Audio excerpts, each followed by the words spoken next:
Assalamualaikum warahmatullahi wabarakatuh. Saya Ainur Rizkiah dari kelas Biologi 3 semester 4 Program Studi Biologi Fakultas Sains dan Teknologi Universitas Islam Negeri Sumatera Utara. Video ini dibuat untuk memenuhi tugas UAS mata kuliah perkembangan hewan.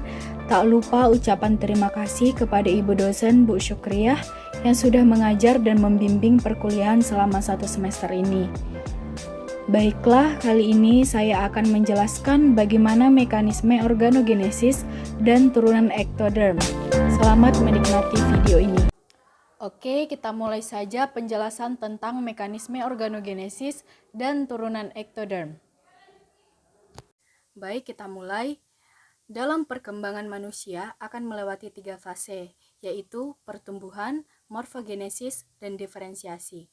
Pertumbuhan adalah bertambahnya ukuran dan jumlah sel serta jaringan intraseluler yang berarti bertambahnya ukuran fisik dan struktur tubuh.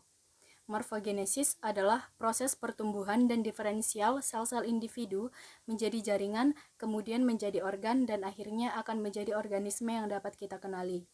Dan diferensiasi adalah proses ketika sel kurang khusus menjadi sel yang lebih khusus. Semua organ utama pada janin dapat berfungsi kecuali paru-paru, karena pada dasarnya organ paru-paru belum dibutuhkan ketika masih di dalam kandungan. Proses perkembangan dari embrio menjadi janin atau manusia. Proses ini membutuhkan pertumbuhan sel yang kompleks. Pertumbuhan sel dilakukan dengan cara mitosis. Kompleksitas dicapai melalui diferensiasi sel. Diferensiasi adalah mekanisme di mana sel pluripotensial berkembang menjadi sel yang lebih spesifik. Nah, kita rewind ke belakang. Dalam pertumbuhan dan perkembangan prenatal dimulai dari tahap fertilisasi, di mana sel telur dan sel sperma akan bersatu. Kemudian terjadi pembelahan atau cleavage, di mana sel tunggal akan membelah menjadi beberapa sel secara mitosis. Selanjutnya tahap blastulasi dengan pembentukan blastula dari morula. Morula ini terbentuk sebelumnya ketika zigot membentuk banyak sel. Nah, dan sel-sel inilah yang disebut morula. Setelah itu tahap gastrulasi. Tahap ini merupakan peristiwa utama perkembangan di mana sel-sel berpotensi majemuk embrionik berdiferensiasi menjadi prekursor khusus garis keturunan yang akan menghasilkan organisme dewasa.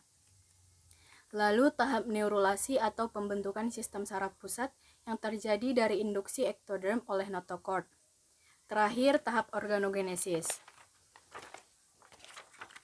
Nah, organogenesis ini adalah stadia terakhir dari proses perkembangan embrio.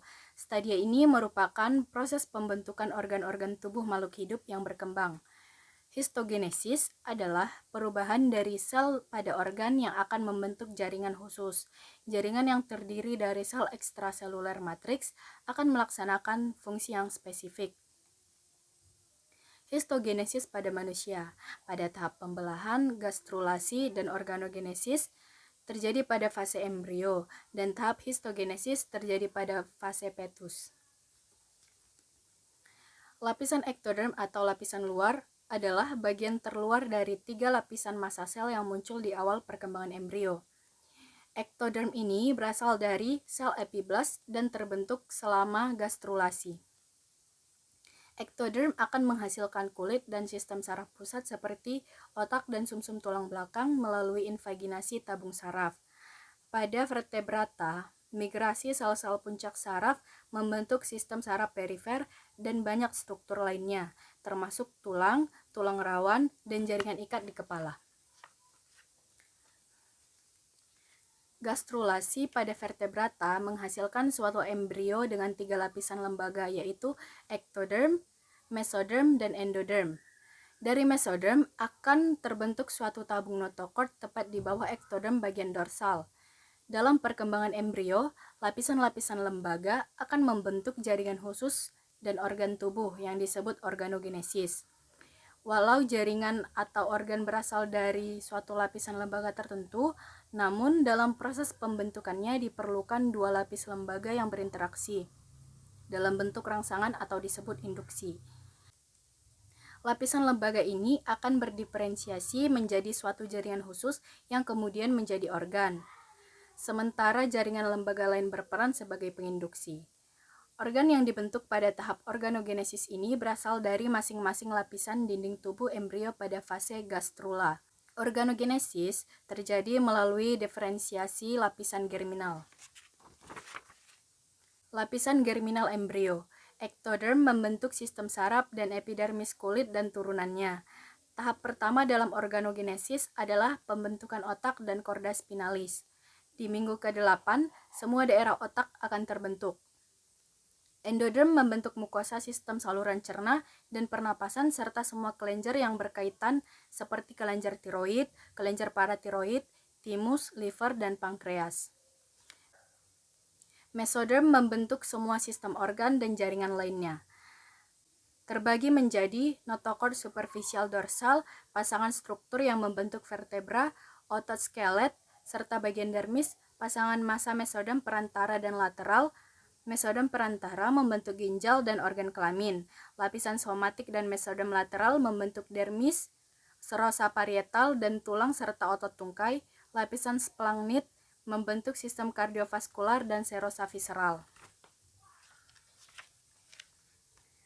Berikut skema turunan atau derivat dari lapisan germinal embrio. Nah, lapisan germinal embrio ini berasal dari sel epiblast yang berdiferensiasi menjadi lapisan ektoderm, mesoderm, dan endoderm, di mana lapisan ektoderm akan menjadi epidermis, rambut, kuku, kelenjar di kulit, otak, dan spinal cord, neural crest seperti sel saraf sensori dan beberapa struktur saraf, sel pigmen, rangka, pembuluh darah di leher dan di kepala. Nah, lapisan mesoderm bagian yang paling banyak, berperan pada pembentukan notochord, somit, mesoderm, intermediate, mesoderm lateral, dapat dilihat derivat-derivat organ yang dibentuk cukup banyak. Dan yang terakhir, lapisan endoderm akan membentuk lapisan epitel dan kelenjar pencernaan serta saluran pernapasan. Organogenesis dimulai dengan perkembangan sistem saraf. Sistem saraf merupakan sistem organ pertama yang berkembang. Notochord tumbuh dan menginduksi ektoderm di atasnya untuk membentuk lempeng saraf. Sel-sel lempeng saraf melipat untuk membentuk alur saraf dan lipatan saraf di sekitarnya bergabung untuk membentuk tabung saraf. Bagian anterior membentuk otak, sisanya membentuk sumsum tulang belakang. Perkembangan sistem saraf. Sistem saraf berkembang dari jaringan ektoderm. Awalnya perkembangan sistem saraf ditandai dengan terbentuknya neural plate yang mulai dapat dilihat pada usia 16 hari perkembangan. Beberapa hari selanjutnya terbentuklah parit atau cekungan pada neural plate sehingga terbentuklah neural groove. Pada usia 21 hari perkembangan, neural groove berkembang menjadi neural tube. Bagian rostral atau depan dari neural tube akan berkembang menjadi otak, sedangkan bagian belakang akan berkembang menjadi medula spinalis, sedangkan sel-sel neural crest akan berkembang menjadi sistem saraf tepi. Pada ujung depan neural tube akan terbentuk 3 area otak mayor, yaitu prosencephalon atau forebrain, mesencephalon atau midbrain, dan rhombecephalon atau hindbrain. Pada usia 7 minggu perkembangan, ketiga area tersebut akan terpecah lagi. Nah, proses ini disebut encephalization.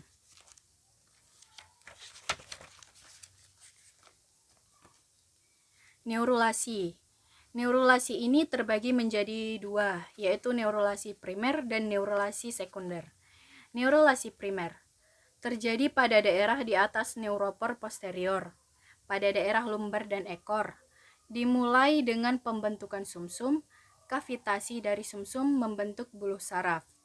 Yang kedua, neurulasi sekunder terjadi pada daerah di atas neuropor posterior, pada daerah lumbar dan ekor. Dimulai dengan pembentukan sumsum, kavitasi dari sumsum membentuk rongga buluh saraf. Selanjutnya, neural crest. Neural crest adalah struktur penting yang memandu pembentukan beberapa sistem organ. Walaupun berasal dari ektoderm, neural crest disebut juga lapisan germinal embrio keempat karena fungsinya sangat penting dalam perkembangan. Bahkan ada pernyataan secara hiperbolis bahwa satu-satunya hal yang menarik tentang vertebrata adalah neural crest. Tipe-tipe neural crest. 1. Neural crest kranial atau sefalik, di mana sel-selnya bermigrasi ke dorsolateral untuk menghasilkan mesenkim kraniofasial yang berdiferensiasi menjadi kartilago, tulang, neuron kranial, glia, dan jaringan ikat pada wajah. Sel-sel ini lalu memasuki lengkung dan kantong faring untuk membentuk sel timus, odontoblas primordia gigi, dan tulang telinga tengah serta rahang. Yang kedua, neural crest batang, di mana sel-selnya mengambil salah satu dari dua jalur utama, sel-sel kristaneural yang menjadi melanosit yang mensintesis pigmen bermigrasi ke dorsolateral ke dalam ektoderm dan melanjutkan perjalanannya menuju garis tengah ventral perut. Yang ketiga, neural crest vagal dan sakral, di mana sel-selnya menghasilkan ganglia parasimpatis atau enterik ganglia usus. Yang keempat, neural crest jantung. Neural crest jantung terletak di antara kranial dan neural crest batang. Sel neural crest jantung dapat berkembang menjadi melanosit, neuron, kartilago, dan jaringan ikat dari lengkung faring ketiga, keempat, dan keenam. Selain itu, wilayah crista neuralis ini menghasilkan seluruh dinding jaringan muskulokonektif arteri besar saat arteri tersebut keluar dari jantung, serta berkontribusi pada septum yang memisahkan sirkulasi pulmonal dari aorta. Perkembangan sistem saraf pusat. Lapisan ektodermal akan berdiferensiasi menjadi ektoderm luar atau epidermis, krista saraf atau neural crest cell, buluh saraf atau neural tube. Ektoderm luar atau epidermis. Bagian ini akan membentuk bagian epidermis, rambut, kuku, kelenjar sebasea, epitelium mulut seperti kelenjar hipofisis anterior, enamel gigi, dan epitelium pipi, serta lensa mata dan kornea. Krista saraf atau neural crest cell akan membentuk susunan saraf tepi seperti sel Schwann, sel neuroglia, susunan saraf simpatis, dan susunan saraf parasimpatis. Medula kelenjar adrenal, sel melanosit, tulang rawan wajah, dentin gigi, lensa mata, serta kornea. Buluh saraf atau neural tube akan membentuk otak, kelenjar hipofisis posterior, medula spinalis, saraf motorik, serta retina mata. Perkembangan otak dan spinal cord. Perkembangan otak manusia dimulai setelah terjadinya konsepsi dengan pembentukan neural plate, proliferasi, dan migrasi yang terjadi sebelum kelahiran. Fase perkembangan otak dimulai pada masa konsepsi pada kehamilan minggu ke-3 sampai ke-4, terjadi pembentukan tabung saraf. Pada minggu ke-5 sampai minggu ke-10, terjadi fase prosensefalik dan pembentukan hemisfer. Kemudian minggu ke-8 sampai 18 terjadi proliferasi neuronal, dan pada minggu ke-12 sampai 24 terjadi migrasi. Setelah terjadi migrasi, pada minggu ke-25 ke atas masa kehamilan akan terjadi pembentukan sel pendukung, arboriasi neuron atau proses pemutusan percabangan pada neuron tertentu, sinaptogenesis atau pembentukan sinaps antara neuron di dalam sistem saraf yang terjadi saat awal pembentukan otak, dan apoptosis. Sel-sel otak berkembang dengan cepat pada minggu ke-10 sampai 26 yang memproduksi sel mencapai 250.000 sel per menit. Berat otak lahir hanya kira-kira 400 gram atau sekitar 25% berat otak saat dewasa yang mencapai 3,5 pon. Dengan kelahiran, pertumbuhan spinal cord dan batang otak, yaitu bagian otak yang bertanggung jawab terhadap fungsi dasar tubuh seperti bernafas, detak jantung, suhu tubuh, dan siklus tidur terjaga, terjadi pada saat yang hampir sama. Selanjutnya, derivat ektoderm, yaitu saraf. Lapisan ektoderm berbentuk cakram datar, lebih luas di daerah kepala daripada daerah kaudal. Lempeng saraf terinduksi membentuk neuroektoderm. Proses induksi ini melibatkan epiblast oleh notochord. Sistem saraf pusat pada manusia dimulai pada minggu ke-3 saat lempeng saraf yang kemudian membentuk lipatan-lipatan saraf. Lipatan-lipatan saraf makin meninggi membentuk tabung saraf dimulai dari daerah kranial ke kaudal. Berikutnya akan terbentuk neuroporus anterior dan posterior. Sistem saraf pusat akan membentuk sebuah struktur tubuler dengan bagian sefalik yang lebar atau otak dan bagian kaudal yang panjang atau medula spinalis. Ujung sefalik tabung saraf ada 3 buah pelebaran, yaitu gelembung-gelembung otak primer, seperti prosencephalon atau otak depan, mesencephalon atau otak tengah, dan rhombencephalon atau otak belakang. Rhombencephalon dibagi menjadi mielencephalon yang membentuk medula oblongata, mesencephalon, cerebellum sebagai pusat koordinasi sikap tubuh dan pergerakan, pons sebagai jalur untuk serabut-serabut saraf antara medula spinalis dan cortex cerebri serta cortex cerebelli. Mesencephalon di sini sebagai stasiun relay untuk pusat refleks pendengaran dan penglihatan dengan adanya pembentukan colliculus. Selanjutnya diencephalon, bagian posterior otak depan, tempat berkembang talamus dan hipotalamus. Deripat permukaan ektoderm, yaitu epidermis, rambut, kuku, kelenjar keringat dan kelenjar minyak, kelenjar mamae, gigi, mata, telinga, lobus anterior dari kelenjar pituari. Epidermis. Sebagian besar lapisan epidermis terdiri atas keratinosit atau lebih dari 90%. Sisanya sel Langerhans, melanosit, dan sel Merkel. Epidermis awalnya terdiri atas satu lapis ektoderm yang menutupi hampir seluruh bagian tubuh. Dermis adalah lapisan yang lebih dalam yang tersusun dari jaringan ikat padat yang tidak teratur berasal dari mesoderm. Sel ektodermal berkembang biak dan membentuk lapisan epitel squamosa atau peridem dan lapisan basal atau germinatif. Kulit. Nah, usia 4 minggu, lapisan ektoderm satu lapis akan membentuk lapisan periderm satu lapis yang terdiri atas sel poligonal gepeng dengan mikrofili pada permukaan. Dengan demikian terbentuk dua lapisan kulit, yaitu lapisan basal atau stratum germinativum dan lapisan peridem yang terletak di atasnya. Pada usia 7 minggu, sel basal embrionik akan mengekskresikan keratin yang khas dapat juga ditemukan pada keratinosit lapisan basal orang dewasa, yaitu K5 dan K14. Usia 2 bulan, kulit bersifat tembus cahaya atau translusen. Terjadi stratifikasi epidermis dari 2 lapis menjadi 3 lapis, yaitu terbentuk lapisan tengah atau intermediate sebagai hasil mitosis sel basal. Minggu ke-11, sel-sel dari stratum germinativum telah membentuk lapisan perantara. Selain itu, ia membentuk punggung epidermal, yaitu sekitar usia 10 minggu. Pada usia 16-20 minggu, lapisan tengah terdiri atas 4 lapis.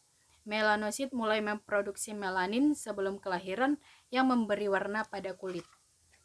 Kelenjar minyak. Sebagian besar kelenjar minyak berkembang sebagai tunas dari sisi selubung akar epitel yang berkembang dari folikel rambut. Sel-sel pusat alveoli memecah membentuk sekresi berminyak atau sebum. Kelenjar berminyak dapat berkembang sebagai tunas dari epidermis. Kelenjar minyak disebut bebas dari rambut. Mereka hadir dalam gland penis dan labia minora. Kelenjar keringat. Kelenjar keringat dapat ditemukan di dermis dekat permukaan luar kulit.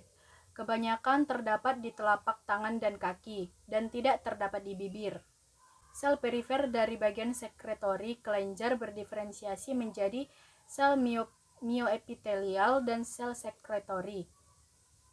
Kelenjar keringat ekrin dapat dilihat di telapak tangan dan kaki pada usia 3 bulan kandungan, mulai melingkar pada usia 4 bulan dan berkembang penuh pada usia 8 bulan. Kelenjar keringat apokrin berkembang dari bulbus folikel rambut paling atas pada usia 4 bulan.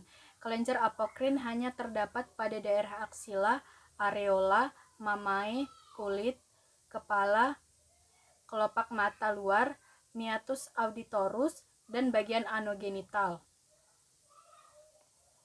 Rambut. Perkembangan rambut umumnya dimulai pada daerah kepala dan secara bertahap meluas ke arah kaudal dan ventral seperti gelombang. Pada usia 80 hari, berbagai kelompok sel basal epidermis pada bagian tubuh menebal dan mengalami invaginasi ke arah dermis membentuk tunas rambut. Tunas rambut memanjang ke bawah membentuk hair pack. Usia 15 minggu, keratinasi dimulai pada folikel rambut, bagian luar selubung dalam rambut atau lapisan Henle, kutikula, korteks rambut, ductus sebacea, dan kanal rambut. Pada usia 19-21 minggu, kanal rambut sudah berbentuk sepenuhnya, dan rambut pada kulit kepala sudah terlihat pada permukaan epidermis fetus, akan memanjang hingga usia 24-28 minggu. Kuku. Pembentukan kuku pertama kali ditandai oleh terbentuknya bagian mendatar pada ujung dorsal jari yang merupakan cikal bakal nail bed pada 8-10 minggu. Pada usia 11 minggu, permukaan dorsal kuku mulai mengalami keratinasi. Lempeng kuku tumbuh ke arah distal dan menutupi nail bed pada usia 5 bulan. Kuku yang terbentuk pada masa ini masih rapuh. Saat bayi dilahirkan, kukunya terdiri atas beberapa lapisan sel yang berasal dari lapisan kuku bagian dorsal atau yang membentuk lapisan paling luar kuku, dan matriks kuku yang membentuk lapisan tengah kuku. Bagian distal dan tengah sampai sepertiga nail bed membentuk lapisan paling dalam kuku. Selanjutnya, kelenjar mamae. Kelenjar ini dimodifikasi dari jenis keringat khusus. Puncak mamaria muncul pada minggu keempat. Puncak ini menebal, strip ektoderm memanjang dari aksila sampai daerah inguinasi. Ini hanya bertahan di daerah pektorial. Kelenjar susu berkembang dengan baik pada kedua jenis kelamin. Beberapa sekresi atau susu bisa diproduksi oleh hormon ibu yang melewati selaput lendir menjadi sirkulasi janin. Pada wanita, payudara membesar karena perkembangan kelenjar susu dan akumulasi lemak yang terkait dengannya. Pertumbuhan sistem ductus terjadi karena meningkatnya kadar estrogen, prolaktin, kortikoid, dan hormon pertumbuhan yang beredar. Jika kehamilan terjadi, kelenjar susu menyekresikan perkembangannya. Saluran intralobular mengalami perkembangan yang cepat membentuk kuncup yang menjadi alveoli.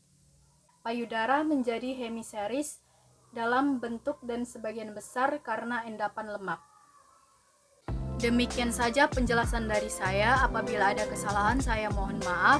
Semoga pemaparan materi dari saya dapat memberi manfaat kepada teman-teman semuanya. Terima kasih. Assalamualaikum warahmatullahi wabarakatuh.